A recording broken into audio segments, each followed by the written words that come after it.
হ্যাঁ, আসসালামু আলাইকুম। ভাই, ব্যবসাটা আসলে খুবই সহজ।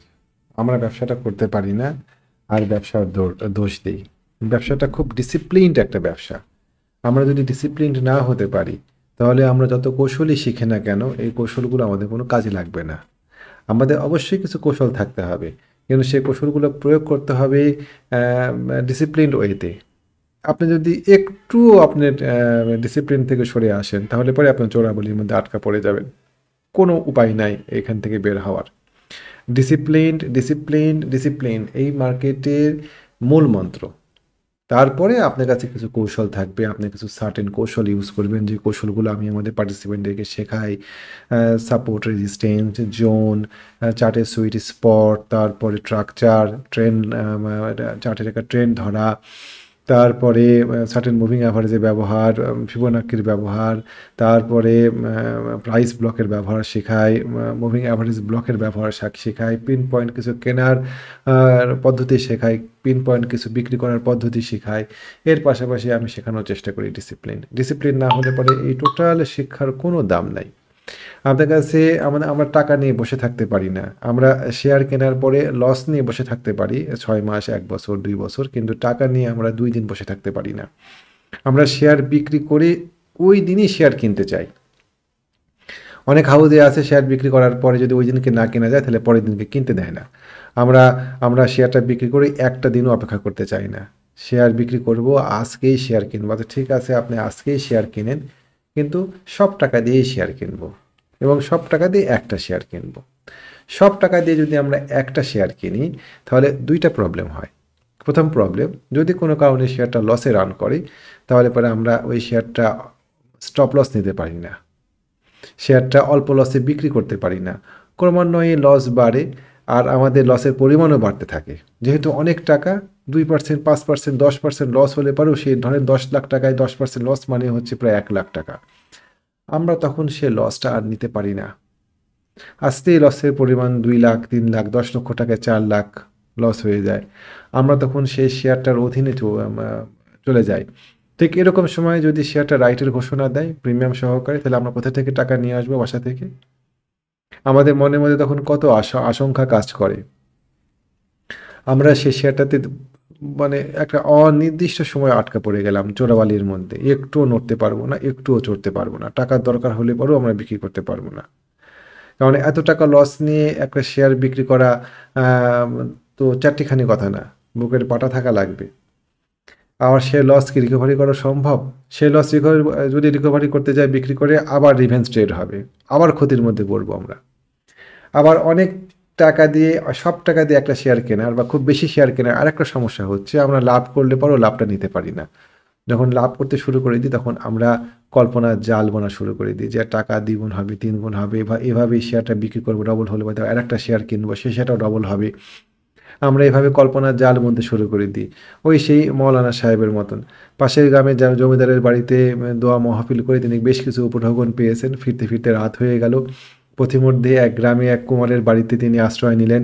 কুমার তাকে তার ওই হাঁড়ি পাতিল রাখা ঘরে থাকার ব্যবস্থা করে দিল, গরিব মানুষ। আর মৌলানা সাহেব ঘুমাচ্ছে না, চিন্তা করছেন যে ঠিক আছে, আমি তো অনেকগুলো উপঢৌকন পেয়েছি, এগুলো বিক্রি করবো, করে বাজার থেকে কিছু মুরগি কিনবো। মুরগি থেকে অনেক মুরগি হবে, তারপর সে মুরগি বিক্রি করে দিয়ে ছাগল কিনবো। তারপর সে ছাগলগুলো অনেক হবে, সে ছাগল বিক্রি করে দিয়ে গরু কিনবো। তারপরে গরু বিক্রি করে দিয়ে জমি কিনবো, জমিতে ধান চাষ করবো, আমার গোলা ভরা ধান হবে। উনি স্বপ্নের মধ্যে দেখছেন, আর দেখতে পাচ্ছেন যে গোলা ভরা ধানের মধ্যে অনেক ইঁদুর ঢুকে গিয়েছে। তিনি হাতে লাঠিটা নিয়ে ইঁদুরকে মারতে গিয়েছেন ঘুমের মধ্যেই। আর কোমরের সমস্ত হাঁড়ি পাতিলগুলো সব ঝনঝন করে ভেঙে গিয়েছে। কুমার তাড়াতাড়ি চলে আসছে, দেখে যে যা ক্ষতি হয় তা ক্ষতি হয়ে গিয়েছে। তিনি মৌলানা সাহেবকে বাসা থেকে বের করে দিলেন, ভাই আপনি যান। তো আমাদের ক্ষেত্রেও তাই হয়। আমরা অনেক লাভ দেখতে পাই, সে লাভগুলো সব ইঁদুরেই খায়। আমরা সে লাভগুলো ঘরে তুলতে পারি না। আমরা লাভের আমরা তখন বলি লাভের লস।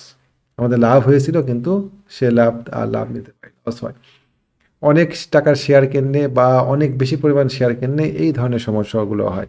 আমরা ডিসিপ্লিন হব, আমরা কতটুকু শেয়ার কিনবো, আমরা কতটুকু ঝুঁকি নিব, সেই ঝুঁকি নিয়ে আমি সহ্য করতে পারবো কিনা, আমার স্লিপিং পয়েন্ট ঠিক থাকবে কিনা, আমি আমার বাচ্চার সাথে খেলতে পারবো কিনা, আমি আমার প্রাত্যহিক কাজ করতে পারবো কিনা, এই বিষয়গুলো আমরা ঠিক করব। আমার লট সাইজ ঠিক করবো, আমার কত টাকা আছে, এই টাকার এগেনস্টে কতটুকু শেয়ার কিনবো, এই বিষয়গুলো ডিসিপ্লিনের মধ্যে অন্তর্ভুক্ত। আমি শেয়ার কিনবো না এখন, বা আমি এখন শেয়ার কিনবো, এই জায়গাতে শেয়ার নেমে গিয়েছে বিক্রি করে দিয়ে বের হয়ে যাব, এই জায়গাতে শেয়ার চলে গিয়েছে, এখন আমি আমার শেয়ারের দাম বেড়েছে, এখন আমি কিছু শেয়ারে প্রফিট তুলবো, আবার শেয়ার রিএন্ট্রি দেবো। এগুলো সব ডিসিপ্লিনের অংশ। আমরা যদি এগুলো ঠিক মতো না শিখতে পারি, তাহলে পরে এই ব্যবসা থেকে বের হতে পারবো না। এর পাশাপাশি কিছু কৌশল তো আপনাকে জানতেই হবে, কিছু কৌশল না জানলে পরে তো ব্যবসা করতে পারবে না। তো তো আমি অনেকগুলো কৌশল শেখাই আমার পার্টিসিপেন্টদেরকে। তার মধ্যে একটা কৌশল হচ্ছে সাপ্লাই অ্যান্ড ডিমান্ড।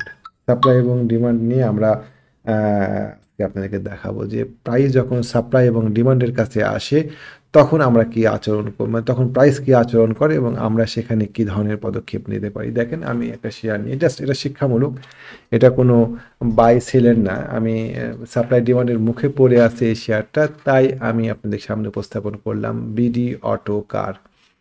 তো আমরা প্রথমে দেখব চার্টের মধ্যে সাপ্লাই এবং ডিমান্ড কোথায় আছে। চলেন আমরা দেখি। আমরা একটু সংকুচিত করে নিই চার্টটা। দেখেন, সুন্দর করে সাপ্লাই। এটা মনে হয় একটা 9-এ পড়ুয়া ছেলে বা মেয়েকে বললে পারে সে দেখাতে পারবে যে সাপ্লাইটা আসলে কোথায় আছে। সাপ্লাইটা আসলে কোথায় আছে দেখা, এখানে আমাদের সাপ্লাই এবং ডিমান্ড এরিয়া। কেমন, এখানে আমাদের সাপ্লাই এবং ডিমান্ড এরিয়া। এখানে দেখেন, এখানে এখানে উঠে গিয়ে সঙ্গে সঙ্গে ব্যাক করেছে। প্রাইস এখন ঠিক ওই রকম জায়গাতে আছে, তাই না? এখানে একটা এখানে একটা এখানে একটা কি ক্যান্ডেল বলবো এটাকে, স্পিনিং টপ এরকম না। তো এটা একটা ছোট বডির, ন্যারো বডির, বড় শোল্ডার সাপ্তাহিক ক্যান্ডেল হয়েছে। এখন আসেন ডেইলি ক্যান্ডেল। তাহলে আমরা দেখতে পাচ্ছি যে এই জায়গাটাতে এটা আমাদের সাপ্লাই ডিমান্ড জোন। কেমন? এখন এখন এই জায়গাতে প্রাইস চলে আসছে। এই জায়গাতে আসার আগে দেখেন, এখানে আমাদের একটা ছোট্ট, এখানে আমাদের একটা ডবল বটম হয়ে প্রাইস উপরের দিকে মুভ করেছে। তার মানে আমাদের এখানে আছে নতুন ডিমান্ড এবং আমাদের এখানে আছে কি বলে সাপ্লাই প্রাইস। তাহলে পরে এখান থেকে এখানে নামার কথা, সাপ্লাই ব্রেক করার কথা। তারপরে আমাদের খুব মাইনর একটা সাপ্লাই প্রাইস ব্রেক করে গেছে। দেখেন, সাপ্লাই ব্রেক করার আগে ঠিক বেবি দুটা ক্যান্ডেল হয়েছে। এই ক্যান্ডেলগুলো, বেবি ক্যান্ডেলগুলো চার্টে খুব ইম্পর্টেন্ট। ছোট বডির ক্যান্ডেল, কিন্তু এই ক্যান্ডেলগুলো চার্টে খুব গুরুত্বপূর্ণ ভূমিকা পালন করে। এই বেবি ক্যান্ডেলগুলো চার্টে ইনডিসিশন বোঝায়, অনিশ্চয়তা বোঝায়, থমকানো বোঝায়। কিছু একটা ঘটতে যাচ্ছে, একটা থমথমে ভাব, একটা যেমন ঝড়ের আগে যেমন একটা শান্ত আবহাওয়া তৈরি হয়ে যায়, ঠিক সেরকম কিছু একটা ইঙ্গিত দেয় এই ছোটো ছোটো ক্যান্ডেলগুলো চার্টের বিশেষ বিশেষ জায়গায়। তো দেখেন, এখানে ছোটো ছোটো দুটো ক্যান্ডেল হয়েছে। এই ক্যান্ডেল দুটা আমাদেরকে কিছু একটা ইঙ্গিত দিচ্ছে। ঠিক আছে, এই ইঙ্গিতগুলো দেখে দেখেন পরের দিনকে প্রাইস পুশ করে নিচের দিকে নেমে গিয়েছে এখান থেকে। তার মানে এখানে একটা বিশাল বড় একটা লাল ক্যান্ডেল কল্পনা করেন। এখান থেকে একটা এত বড়, এই ছোটো ছোটো ক্যান্ডেলের এগেনস্টে একটা বিশাল বড় একটা লাল ক্যান্ডেল হয়েছে, জাস্ট একটু কল্পনা করেন। তারপরে এখানে বায়ার আসছে। বায়ার ভাবছে সর্বনাশ, প্রাইস এখানে কেন? বায়ার এসে বা যারা বড় পার্টি তারা শেয়ারটা প্রাইসটাকে একদম ঠেলে নিয়ে গিয়ে উপরের দিকে চলে গিয়েছে। এটা গিয়ে আবার এখানে ক্লোজ হয়েছে। এটা কত বড় একটা বুলিশ সিগন্যাল চিন্তা করেন চার্টের ক্ষেত্রে। ঠিক এরকম জায়গাতে, সাপ্লাইয়ের এই জায়গাতে এরপরে পরের দিনকে একটা বেবি ক্যান্ডেল। তারপরে এই বেবি ক্যান্ডেলটা হওয়ার কারণ হচ্ছে আমার এখানে সাপ্লাই আছে। এই সাপ্লাইটার কারণে এই বেবি ক্যান্ডেলটা, এখানে ক্যান্ডেলটা বড় ক্যান্ডেল হতে পারেনি। এই ক্যান্ডেলের পরে ক্যান্ডেল তো বড় হওয়ার কথা ছিল। এই এই এই এই বড় ক্যান্ডেলের পরে তো এরকম ক্যান্ডেল আমরা আশা করবো না। এই বড় ক্যান্ডেলের পরে এই ধরনের একটা লোয়ার প্রাইস রিজেক্ট ক্যান্ডেলের পরে তো আমরা এখানে বিশাল বড় একটা ক্যান্ডেল আশা করব। তো এটা হয়নি। তার না হওয়ার কারণ হচ্ছে আমাদের এখানে সাপ্লাই আছে মাথার উপরে। পরের ক্যান্ডেলটা দেখেন, লাল ক্যান্ডেল, এখান থেকে উঠে উপরের দিকে উঠে সাপ্লাই ভাঙা হলো। হওয়ার পরে সে নিচের দিকে পুশ ডাউন হলো হয়ে, এটা কিন্তু খুব বেশি নিচের দিকে নামতে পারেনি। আমাদের এখানে যে নিউ একটা এরিয়া তৈরি হয়েছে, ডিমান্ড এরিয়া তৈরি হয়েছে, এটা ছিল আগে হচ্ছে রেজিস্ট্যান্স, সেটা এখন ডিমান্ড তৈরি হয়েছে, সেটা নিচে আর নামতে পারেনি। পরের ক্যান্ডেলটা উপরের দিকে উঠে গিয়েছে। এই ক্যান্ডেলও সিগনিফিক্যান্ট তেমন একটা ভলিউম নাই, আরও বেশি ভলিউম হওয়া লাগতো, আর এই ক্যান্ডেলতে ভলিউম নাই। পরের ক্যান্ডেলটা ব্রেক করে গেল, যাই আবার নিচের দিকে নেমে গিয়েছে। কেমন, এই দিনকেও মার্কেট খারাপ ছিল, এই দিনকেও মার্কেট খারাপ ছিল, 2 দিনকেই মার্কেট খারাপ ছিল, অথচ প্রাইস খুব বেশি পুশ করতে পারে নিচের দিকে। তার মানে কি, সাপ্লাই লেভেলে এসে প্রাইস থমকায় গিয়েছে। প্রাইস চাচ্ছে সাপ্লাই পার করতে, কিন্তু উপরের সাপ্লাইটা বেশি স্ট্রং, পারতে দিচ্ছে না। আবার নিচের ঠিক ইমিডিয়েট নিচে ডিমান্ড আছে, ডিমান্ডটাও বেশ পাওয়ারফুল, ডিমান্ডটাও প্রাইসকে নিচের দিকে নামতে দিচ্ছে না, এরকম একটা জায়গাতে তাহলে আমরা কি করব? আমরা লাভ দিয়ে কালকে শেয়ার কিনবো এটা? কখনো না। আমরা কনফার্মেশন চাইবো যে আমাদেরকে একটা কনফার্মেশন দিক এই জায়গাতে। এখানে একটা অনিশ্চিত একটা অনিশ্চিত সিচুয়েশন তৈরি হচ্ছে, প্রাইস বারবার ঢুকে যাচ্ছে উপরের দিকে কিন্তু প্রাইস নিচের দিকে নেমে যাচ্ছে। এরকম জায়গাতে যদি আগামী দিন এখানে একটা লাল ক্যান্ডেল হয় তাহলে পরে এই শেয়ারে ঢোকার কোনো মানেই হয় না।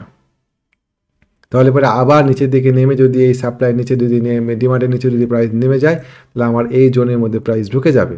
তো আমরা এখন কনফার্মেশন চাই। আমি বারবারই বলি যে কনফার্মেশন ছাড়া আমরা কোনো শেয়ার কিনবো না। কনফার্মেশন ছাড়া শেয়ার কেনা আর টিকিট না কেটে ট্রেন্ড হতে যাওয়ার মধ্যে কোনো পার্থক্য নেই। আমরা দেখব আগামী দিনে এখানে ভলিউম, দেখেন এই ক্যান্ডেলে ভলিউম কম, দেখেন এই ক্যান্ডেলে গতদিনকে এরকম একটা লাল ক্যান্ডেল কিন্তু ভলিউম নাই।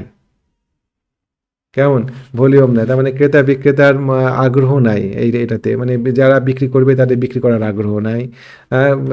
না থাকার কারণে এখানে ভলিউম হয়নি, ক্রেতারও খুব একটা আগ্রহ নাই। আমরা যদি আগামী দিন এই জায়গাতে ভলিউম সহকারে এটা পার করতে দেখি তাহলে কি করব বলেন? আমরা এই মাথা পার করার সাপেক্ষে আমরা কি বাই দিব? আমরা সেখানে বাই দেওয়ার চেষ্টা করব ঠিক এই জায়গাতে স্টপ লস ধরে, বা এই জায়গাতে স্টপ লস ধরে, ধরেন 113 টাকা 14 টাকা দিয়ে স্টপ লস ধরে আমরা এখানে বাই দিতে পারি।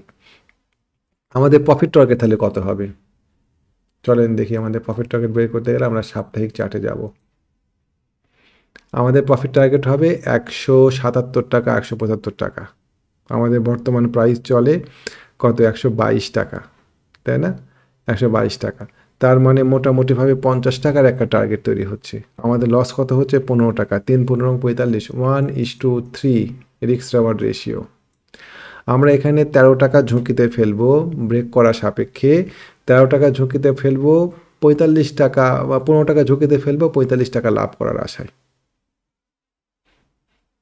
আমরা এখন খুব গভীর মনোযোগ সহকারে এই সাপ্লাই এবং সব মুছে দিয়ে আমরা এখন গভীর মনোযোগ সহকারে আমাদের এখানে যে সাপ্লাইটা আছে এই সাপ্লাইটা আমরা খেয়াল করব যে কি করে সে এইখানে এই জায়গাতে, তাই না? এই জায়গাতে তো সাপ্লাইটা ছিল মোর অর লেস, আমি যদি ভুল না করি। আমরা এই সাপ্লাই জায়গাতে কঠিনভাবে খেয়াল করব যে প্রাইস কি আচরণ করে এই জায়গাতে, এরকম জায়গাতে সাপ্লাই আছে আমাদের। যদি সে পার করতে পারে সাপ্লাই এই জায়গাতে সুন্দর ক্যান্ডেল নিয়ে একটা ভলিউম নিয়ে, তাহলে পরে আমরা এটাতে আগ্রহ দেখাবো। বাই হাই সেল হায়ার, আর একটাভাবে সেটাতে আগ্রহ দেখানো যায়, সেটা হচ্ছে আমাদের এখানে আছে আর একটা ডিমান্ড জোন। প্রাইস যদি নিচের দিকে নেমে আসে, এইখানে ধরেন নিচের দিকে নেমে আসলো, তাহলে এইখানে আমরা আগেকার একটা ডিমান্ড পাচ্ছি। যদি এখানে নেমে আসে এবং নেমে আসার সময় যদি ভেলোসিটি কমে যায়, মানে ছোটো ছোটো আবার যদি বেবি ক্যান্ডেল তৈরি হয়, সেই বেবি ক্যান্ডেল তৈরি হওয়ার পর একটা পজিটিভ ক্যান্ডেল দেখে আমরা আবার এন্ট্রি দিতে পারি। সেক্ষেত্রে সে সেকেন্ড টাইম ট্রাই করবে এটা পার করার। আমাদের স্টপ লস থাকবে কোথায়? স্টপ লস থাকবে নিচে এরকম জায়গায়। কেমন? তো আমি এই শেয়ারটা কোন অবস্থাতেই বাই এবং সেল রেকমেন্ডেশন করার জন্য দিচ্ছি না, জাস্ট একটা উদাহরণ দিচ্ছি যে সাপ্লাই এবং ডিমান্ডের কাছাকাছি আসলে পরে প্রাইস কি আচরণ করে এবং আমাদের কি ধরনের পদক্ষেপ নেওয়া উচিত, আমরা কিভাবে একটা শেয়ার বাই করব ক্যালকুলেশন করে। এবং এই ধরনের শেয়ার কেনার ক্ষেত্রে আমরা অতি অবশ্যই মানি ম্যানেজমেন্ট করব, ডিসিপ্লিনড হব। আমরা দেখতে পাচ্ছি যে শেয়ারটা চলে যাচ্ছে 175 টাকায়, কিন্তু আমরা যদি সব টাকা দিয়ে আমাদের শেয়ার কিনি আর যদি শেয়ারটা 10% ডাউন হয়ে যায় তাহলে পরে আমরা কি সেটা থেকে বের হতে পারবো? কে জানে এই শেয়ারটা আবার নিচে দেখা নেমে আসবে না, এরকম কোনো গ্যারান্টি কি আমি দিতে পারি বা কেউ দিতে পারবে যে প্রাইসটা আবার এখানে নেমে আসবে না? ধরেন এখান থেকে নেমে আসার পরে প্রাইস খারাপ হয়ে গেল, এখানে আসলো, তারপরে একটু রিটেস্ট করলো, করে ও আবার নিচের দিকে নেমে আসলো, কোনো গ্যারান্টি আছে? ধরেন আমি কিনলাম এখানে সব টাকা দিয়ে কিনলাম 122 টাকা, শেয়ারটার দাম নেমে গেলো 95 টাকায়, আমার প্রায় 30 টাকা লস, সর্বনাশ। আমরা তো বের হতে পারবো না, আমরা এভাবে শেয়ার কিনবো না। আমরা শেয়ার কিনবো আমাদের টোটাল টাকার একটা অংশ, কতটুকু কিনবো সেটা মানি ম্যানেজমেন্ট, রিস্ক ম্যানেজমেন্ট, ডিসিপ্লিনের অংশ, এটা আমরা ঠিক করবো। আমার লট সাইজ কত হবে এটা আমরা ঠিক করবো, আমাদের ঠিক করা জানতে হবে। তা না হলে এখান থেকে আমরা কখনো ধারাবাহিক লাভ বা প্রফিট করতে পারবো না। এই যে এরকম সিচুয়েশনে 1:3 risk reward ratio, 1:3 risk reward রেশিওতে আপনি শেয়ার কিনলেন, আপনি 10 বার কিনলেন, এরকম সিচুয়েশানে শেয়ার 10 বার কিনে আপনার 5 বার লস হলো আর 5 বার লাভ হলো, তাহলে 5 বারে আপনি লস করলেন কত? 5 15 75,000 টাকা ধরেন। আর বাদ বাকি 5 বারে আপনি লাভ করলেন 45,000 টাকা করে, কত প্রায় 2,50,000 টাকার কাছাকাছি, ধরেন 2,30,000 টাকা, তাই তো হয়। আমি যদি 4 টাকা 40 টাকাও ধরি, 5 বাজার 2 লক্ষ টাকা, ধরে আমি 40,000 টাকা, 1:2.5 ধরলাম, 2 লক্ষ টাকা, তাহলে বাদ দেন 1,25,000 টাকা আপনার লাভ, 1,25,000 টাকা লাভ। আপনি যদি এরকম এরকম সেট আপে যদি আপনি 5-10 বার কিনেন, আর যদি আপনি 5 বারই লস খান, আর 5 বার যদি আপনি জিতেন, তাহলে পরে দেখেন আপনার, তারপরেও আপনার এই 15 যদি 1,000 শেয়ার কিনেন, তারপর দেখেন আপনার কাছে থাকবে হচ্ছে 1.5 লাখ টাকা হাতে কাছে থাকবে, 1,25,000 টাকা হাতে থাকবে। এতটাই সহজ ব্যবসা। আমরা ক্যালকুলেশন করি, আর যদি আপনি সব টাকার শেয়ার কিনেন তাহলে কি হবে? যদি কোনো কারণে শেয়ারটা এখানে নেমে যায়, আপনি স্টপ লস নিতে পারবেন? স্টপ লস নিতে পারলেন না, শেয়ারটা নেমে গেল এই জায়গায়, তখন আপনি কি করবেন? তখন আপনি বেরোতে পারবেন? বেরোতে পারবেন না। আমরা প্রথমত একটা শেয়ারকে দেখবো শেয়ারটা কি পজিশনে আছে, সাপ্লাই ডিমান্ডের কোন জায়গাতে আছে, বা শেয়ারটা ট্রেন্ড কি, শেয়ারটা স্ট্রাকচার কি। আমরা শেয়ারটাকে নিয়ে একটু গবেষণা করব, তারপরে সে অনুযায়ী প্রস্তুতি নিব। আমরা প্রিডিক্ট করবো যে প্রাইসটা কোন দিকে যেতে পারে, এবং আমাদেরকে যখন কনফার্মেশন পাবো তখন আমরা সে অনুযায়ী অ্যাকশন নেব। অ্যাকশন নেওয়ার পরে যদি ফলাফল আমাদের পক্ষে যায়, আমরা প্রফিট টেক করব। যদি ফলাফল আমাদের বিপক্ষে যায়, তাহলে আমরা লস স্বীকার করে নেব। এটাই ব্যবসা। ভাই কোন শেয়ার কিনবো একটু বলেন তো? এটা ব্যবসা না। এই ব্যবসা, এরকম ব্যবসা করে প্রফিট পাওয়া খুব মুশকিল। কারণ আপনি সব সময় একটা তাড়নার মধ্যে থাকবেন যে আমি তো এবার শেয়ার পেলাম, পরের বার শেয়ার কি পাবো?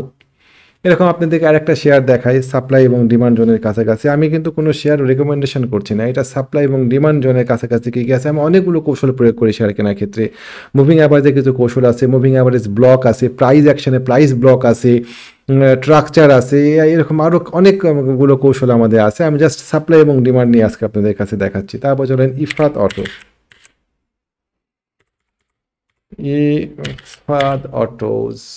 ইফাত অটোস দেখেন, ইফাত অটোসের ক্ষেত্রে আমরা যদি সাপ্তাহিক চার্টে যাই, আমরা এখানে সাপ্লাই ডিমান্ডটা বের করতে পারবো। দেখেন, বলেন তো সাপ্লাই ডিমান্ডটা কোথায় আছে ইফাত অটোতে? বলা যাবে? দেখেন, এইখানে আমাদের সাপ্লাই এবং ডিমান্ড আছে না? দেখেন, খুব খালি চোখে এটা দেখা যাচ্ছে আমাদের। জাস্ট দেখেন, এই জায়গাতে একটা, এই জায়গাতে একটা, এবং এই জায়গাতে বেঁধে গিয়েছে সাপ্তাহিক চার্টে। দেখেন খালি চোখে আমাদের এখানে সাপ্লাই এবং ডিমান্ড লেভেলটা এখানে, আমাদের উপরে আর একটা আছে এরকম জায়গায়। এই দুটা হচ্ছে আমাদের সাপ্লাই এবং ডিমান্ড এরিয়া, ঠিক কিনা? আমাদের এখানে একটা ইনসাইড বার হয়েছে, এটাকে ইনসাইড বার বলা। এটা হচ্ছে মা ক্যান্ডেল, আর এটা হচ্ছে মায়ের পেটের মধ্যে একটা ক্যান্ডেল, ইনসাইড বার ক্যান্ডেল। ইনসাইড বার ক্যান্ডেল হচ্ছে কন্টিনিউশন প্যাটার্ন, ঠিক সাপ্লাইয়ের নিচে ইনসাইড বার হয়েছে। এখন আমরা কি, এটা সাপ্তাহিক চার্ট, কিন্তু আমরা এখন ডেইলি চার্টে কি করব? ডেইলি চার্টে যাব। ডেইলি চার্টে দেখেন ও এই জায়গাতে আসে। সুতরাং আমরা যদি এই শেয়ারটাকে কিনতে চাই, তাহলে কনফার্মেশন লাগবে। এখানে একটা হ্যামার জাতীয় ক্যান্ডেল তৈরি হয়েছে, এখানে একটা লাল ক্যান্ডেল তৈরি হয়েছে, এখানে একটা সবুজ ক্যান্ডেল তৈরি হয়েছে, একটা অ্যামালগামেট অবস্থা তৈরি হয়েছে। বলা যায় না ও নিচের দিকে নেমে যেতে পারে, ও এটা ভেঙে নিচের দিকে নেমে যেতে পারে ফ্ল্যাগ করে। তো আমরা সেটা কেনার ক্ষেত্রে কি করব? আমরা অপেক্ষা করব, আমাদের মাথার উপরে সাপ্লাইটা সে পার করতে পারে কিনা এটা দেখার চেষ্টা করব। সাপ্লাই পার করলে পারে আমরা এখানে একটা কনফার্মেশন নিয়ে আমরা এখানে বাই দিব, জাস্ট নিচে স্টপ লস সেট করে দিব। আমাদের আপাতত প্রথম টার্গেট হবে 27 টাকা 28 টাকা, পরের টার্গেট পরে তৈরি করব। কিন্তু আমরা ঠিক মাথার উপরে এই যে সাপ্লাইটা নিয়ে এটাতে বাই দেওয়ার চেষ্টা করব না, কেমন? তারপরে আর একটা শেয়ার আছে একমি পেস্টিসাইড, এটা খুব খারাপ একটা পচা শেয়ার। এটা নিয়ে জাস্ট আমি সাপ্লাই ডিমান্ড দেখাচ্ছি আর কি। একমি পেস্ট আসে না কেন? একমি পেস্টিসাইড, একমি পেস্টিসাইড দেখেন, একমি পেস্টিসাইড আমাদের একটা চমৎকার একটা সাপ্লাই নিয়ে নিয়েছে। এখানে আমাদের একটা সাপ্লাই ছিল, দেখেন এই জায়গাতে সাপ্লাইটা সে নিয়ে নিয়েছে। এখন কি করবে? এখন আমরা সেটাতে কিনবো না, নামুক নিচের দিকে। এই সাপ্লাইটা ব্রেক হয়ে গিয়েছে, একটা দুইটা তিনটা চারটা পাঁচটা ক্যান্ডেল নিয়ে। তাহলে পরে আমরা এখন দেখবো কত দূর নামতে পারে, কত দূর নামতে পারে সে। এখানে নামার পরে সে যখন ছোট ছোট বেবি ক্যান্ডেল মোমেন্টাম যখন হারাবে, হারানো বুঝবো কিভাবে? ক্যান্ডেলের আকার দৈর্ঘ্য স্প্রেড যখন ছোট হয়ে যাবে, তখনই বুঝবো যে মোমেন্টাম কমে যাচ্ছে। যখনই মোমেন্টাম কমবে তখনই আমরা সেখানে পজিটিভ কোনো ক্যান্ডেল খুঁজবো। সেই পজিটিভ ক্যান্ডেলের মাথার উপরে আমরা পরের দিনকে বাই দেবো, একটু সময় নিয়ে বাই দিব, এবং আমাদের স্টপ লস থাকবে তখন সেই পজিটিভ ক্যান্ডেলের যে তৈরি হলো সেই পজিটিভ ক্যান্ডেলের নিচের দিকে। কিছু সার্টেন কৌশল আছে। তো আমরা এই শেয়ারটার দিকে, এই শেয়ারটা খারাপ, এই শেয়ারটা খারাপ ঘোষণা, মানে খারাপ নিউজ আসছে পত্রিকাতে, তারপরে আমি শেয়ারটাকে নিলাম এই কারণে যে সে সাপ্লাই পার করে গিয়েছে, বেশ দূরে চলে গেছে পার করে, এখন সে রিটেস্ট করতে আসছে। আমরা দেখব রিটেস্ট করার সময় সে কী করে, দেখে আমরা এটাকে ফলো করব, আমরা এটাকে পার্সু করব। আমরা শেয়ার কেনা এতই সহজ না যে আমি একটা শেয়ার গেলাম, আমি সকালবেলা ঘুম থেকে উঠে হাউজে গিয়ে একটা শেয়ার কিনে ফেলে দিলাম। শেয়ারটা নিয়ে আপনি একটু স্টাডি করা উচিত, তারপর একটা সিদ্ধান্ত নেওয়া উচিত। তারপরে বিডিকম, দেখেন আমি শুধুমাত্র সাপ্লাই এবং ডিমান্ড এরিয়ার শেয়ারগুলো নিয়ে কথা বলছি। দেখেন বিডিকম, বিডিকম আমাদের এখানে জাস্ট ওই যে কিছুটা কিছুটা বিডি অটোকারের মতন এখানে একটা ডবল বটম তৈরি করে আসছে। আমাদের এখানে একটা সাপ্লাই লেভেল আছে, দেখেন এই দেখেন সাপ্লাই লেভেলটা দেখাই যায় কত স্পষ্ট,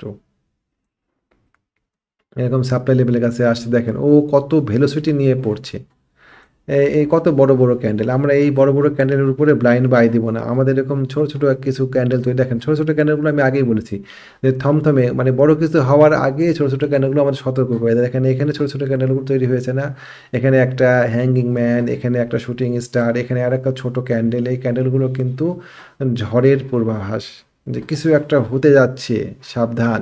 তো আমরা যখন ট্রেন যখন রিভার্স করবে তখন এখানে ছোট ছোট এরকম ক্যান্ডেল তৈরি হবে। যখন ছোটো ছোটো এরকম ক্যান্ডেল তৈরি হবে তখন আমরা একটা পজিটিভ ক্যান্ডেল খুঁজবো, যে ঠিক আছে পজিটিভ ক্যান্ডেল হচ্ছে কিনা, সেই পজিটিভ ক্যান্ডেলের মাথার উপরে আমরা বাই দিব। এখানে একটা দেখেন, আপনার কাছে মনে হতে পারে যে হ্যাঁ এই তো জোন পার, এই সাপ্লাই পার হয়ে গিয়েছে, পার হয়ে যাওয়ার পর এই ক্যান্ডেলটাতে একটা রিটেস্ট ক্যান্ডেল, কিন্তু পরের ক্যান্ডেলটা তো আমাদের কনফার্মেশন দেয়নি, দিয়েছে পরের ক্যান্ডেলটা দেয়নি। পরের ক্যান্ডেল যদি কনফার্মেশন দিত তাহলে পরে আমরা হয়তো এন্ট্রি নেওয়া করতাম, সরি। তো আমরা এখানে ছোটো ছোটো মোমেন্টাম লস করা দেখবো প্রাইজের, তারপরে আমরা এখানে একটা পজিটিভ ক্যান্ডেল আশা করব, তারপরে আমরা সেই শেয়ারটাতে এন্ট্রি দেবো। জাস্ট পরিকল্পনা করতে হবে এইভাবে শেয়ারগুলোতে। তারপরে এরকম এরকম এরকম এরকম আর শেয়ার ধরেন ডোরিন পাওয়ার, ডোরিন পাওয়ারের ক্ষেত্রে আমাদের কি দেখেন কত মোমেন্টাম নিয়ে শেয়ারটা পড়ছে, বেশ মোমেন্টাম নিয়ে শেয়ারটা করছে। ডোরিন পাওয়ারে আমাদের সাপ্লাই ডিমান্ডটা কোথায় চলেন একটু দেখি। ডোরিন পাওয়ারের ক্ষেত্রে আমাদের আমাদের সাপ্লাইটা কোথায় আছে, এরকম জায়গাতে দেখেন, এরকম জায়গাতে সাপ্লাই ডিমান্ড আছে ডোরিন পাওয়ারের। আমরা যদি দেখি সাপ্তাহিক চার্টে দেখতে পারে মনে হয় বিষয়টা আরো পরিষ্কার হবে। সাপ্তাহিক চার্টে দেখে বিষয়টা পরিষ্কার হবে।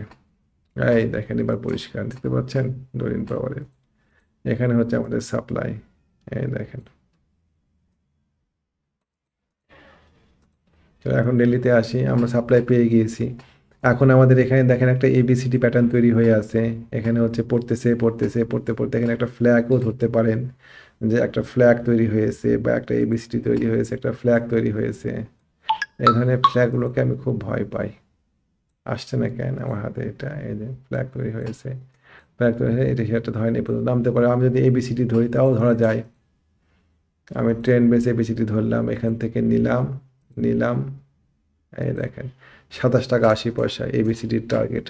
তো 27 টাকা 80 পয়সাতে যদি আমি এই শেয়ারটাতে আসার পরে যদি ও এখানে কিছু পজিটিভ সিগন্যাল তৈরি করে, তখন আমরা এখানে পজিটিভ সিগন্যাল দেখে এন্ট্রি দেবো। পরবর্তী আমাদের ফার্স্ট টার্গেট হবে 31 টাকা 80 পয়সা, পরের টার্গেট হবে উপরে দিকে। যদি ব্রেক করতে পারে, আমাদের সাপ্লাইটাকে দেখতে হবে, আমাদের সাপ্লাই কোথায় আছে। আমাদের ডোরিন পাওয়ারের সাপ্লাই আছে এই মাথার উপরে, এখানে 32 টাকা 33 টাকা এই লেভেলে সাপ্লাইটা পার হতে হবে। তারপরে আমরা তখন এখানে এন্ট্রি দেবো কিনা তখন চিন্তা করবো। আপাতত যদি আমরা 27 টাকা লেভেলে কিনতে চাই তাহলে এখানে আমাদেরকে কিছু কনফার্মেশন দেওয়া লাগবে, আমাদেরকে কিছু বেবি ক্যান্ডেল হওয়া লাগবে, কিছু ইন্ডিসিশন ক্যান্ডেল হওয়া লাগবে, ডজি ক্যান্ডেল হওয়া লাগবে, ছোটো ছোটো ক্যান্ডেল কিছু হওয়া লাগবে। হওয়ার পরে আমাদের এখানে একটা পজিটিভ একটা মুভ দিয়ে একটা ক্যান্ডেল হতে হবে, সেই ক্যান্ডেলের মাথায় করে তখন আমরা এন্ট্রি দেবো, তখন আমরা একটা যৌক্তিক স্টপ লস পাবো। এখন আমার শেয়ারের স্টপ লস কোথায়? Falling knife. তা এরকম এরকম অনেকগুলো, আমি কিন্তু এই শেয়ারগুলো একটাও রেকমেন্ডেশন করছি না, ভুল বুঝবেন না। আমি জাস্ট দেখাচ্ছি যে এটা হচ্ছে ওয়ান অফ কৌশল যে শেয়ার কেনার। এরকম অনেকগুলো কৌশল আছে শেয়ার কেনা, আমরা সেই কৌশলগুলো প্র্যাকটিস করব। হ্যাঁ, এই প্র্যাকটিস করার মাধ্যমে আমরা একটা সব ভালো শেয়ার খুঁজে বের করব। আমি ইচ্ছা করলে ইসলামী ফিনান্সের কথা বলতে পারতাম, কিন্তু শেয়ারটা জেড ক্যাটাগরির শেয়ার, তাই আমি শেয়ারটা নিয়ে আসলাম, ওটাও সুন্দরভাবে ব্যাখ্যা করা যেত। তো যাই হোক, তো আমরা এইভাবে আমরা আমরা শেয়ার কেনার ক্ষেত্রে ডিসিপ্লিন হব, এবং কোনো অবস্থাতেই ডিসিপ্লিনের থেকে এক চুলও সরবো না। এক চুল সরবেন তো ক্ষতিগ্রস্ত হবেন। আপনি এই ব্যবসা থেকে আপনি আউট হয়ে যাবেন। আপনি রেড কার্ড পেয়ে যাবেন। সুতরাং ডিসিপ্লিনের বাইরে গেলে পরে আপনি রেড কার্ড খাবেন। আর রেড কার্ড খাওয়া মানে আপনার হয় ২-৪ বছর বসে থাকা, ব্যবসাতে আটকায় গেলেন, নতুবা অ্যাকাউন্ট ফ্ল্যাশ হয়ে আপনি মার্কেট থেকে ছুটে চলে গেলেন। তো ব্যবসাটা খুবই সহজ, আশা করি বোঝাতে পারছি। একই কথা প্রতিবারই বলি, আমাদের একটা ট্রেনিং সেশন চলছে, শুরু হবে আগামী 12 তারিখে। আপনারা ইচ্ছা করে অংশগ্রহণ করতে পারেন। আমাদের যোগাযোগের নাম্বার হচ্ছে 019219311195। 019219311195। জি, ভালো থাকবেন। আসসালামু আলাইকুম রহমতুল্লাহ।